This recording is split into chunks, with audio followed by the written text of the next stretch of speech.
Hello বন্ধুরা, আমি সুস্মিতা আবার একটা নতুন রেসিপি নিয়ে চলে এসেছি। মোরলা মাছের ঝাল। এটা আজকে কীভাবে রান্না করব বন্ধুরা, এটাই আজকে তোমাদের সাথে শেয়ার করব। বন্ধুরা, তোমরা সবাই কেমন আছো? আশা করি ভালো আছো। আমিও ভালো আছি। চলো তাহলে দেখা যাক আমি এই রান্নাটা কি করে করি। এখানে মোরলা মাছ ভালো করে ধুয়ে নুন হলুদ মাখিয়ে নিয়েছি। এখানে কাটা আছে পেঁয়াজ কুচি, কাঁচা লঙ্কা, ধনেপাতা কুচি, টমেটো কুচি, সামান্য রসুন আর আদা বাটা। এখানে তেল গরম বসিয়ে দিয়েছি। এই তেলের মধ্যে আমি মাছগুলোকে ছেড়ে দেব। মাছগুলো ভাজবো এপিট ওপিট করে, ভালো করে মাছগুলো আমি ভেজে নেব।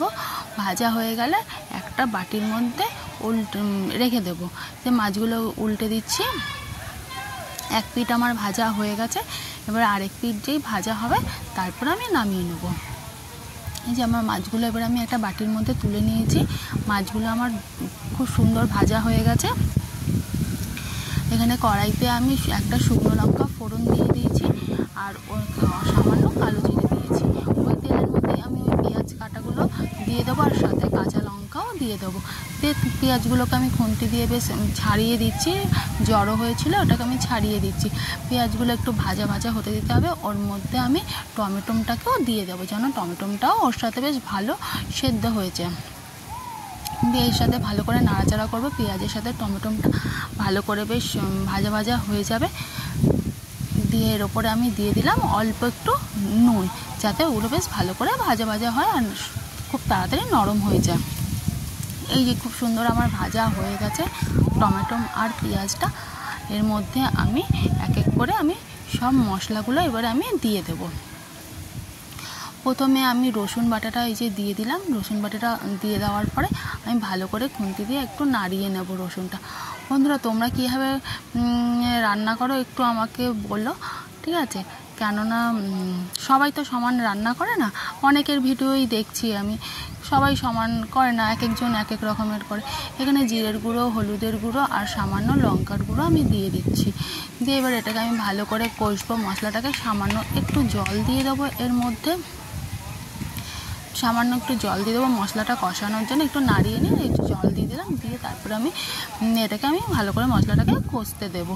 বন্ধুরা, তোমাদের যদি ভালো লাগে তাহলে একটা লাইক কমেন্ট শেয়ার করো। আর বন্ধুরা, তোমরা কিন্তু অবশ্যই পাশে থেকো আর আমিও তোমাদের পাশে থাকবো, এইটুখানি আমি কথা দিলাম। ভালো করে আমার মশলাটা কষানো হয়ে যাচ্ছে।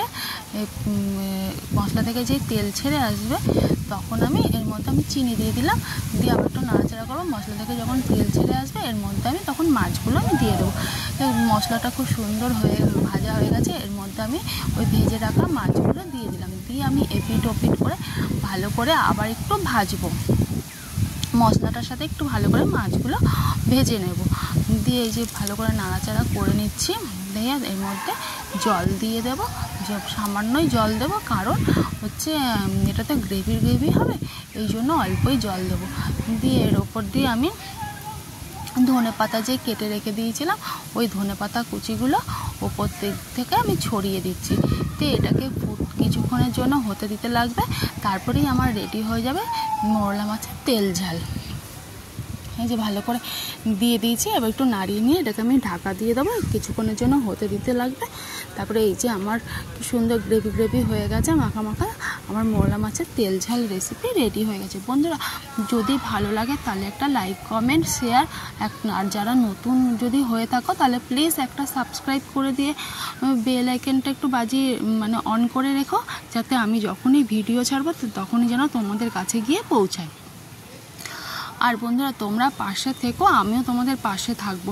আজকের ভিডিওটা কেমন লাগলো অবশ্যই